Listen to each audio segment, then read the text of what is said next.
សួស្តីអ្នកនរគ្នាការបង្កើតទម្លាប់ល្អមិនមែនកើតឡើងក្នុងមួយថ្ងៃទេអ្នកនរគ្នាវាត្រូវការពេលវេលាត្រូវការអត់ធ្មត់និងត្រូវការបដិញ្ញាចិត្តពេលដំបូងយើងមានអារម្មណ៍ថាពិបាកឬក៏មិនចង់ធ្វើទេប៉ុន្តែបើសិនជាយើងបន្តធ្វើវាជារៀងរាល់ថ្ងៃទៅវានឹងក្លាយជាផ្នែកមួយនៃជីវិតរបស់យើងហើយចំណុចសំខាន់មួយទៀតគឺកុំដាក់គោលដៅធំពេកនៅពេលដំបូង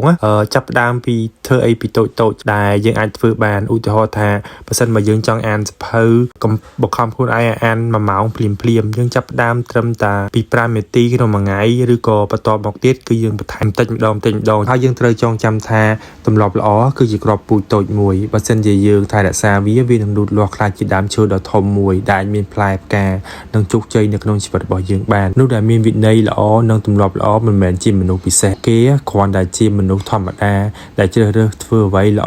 អជាប្រចាំថ្ងៃហើយចុងក្រោយនេះ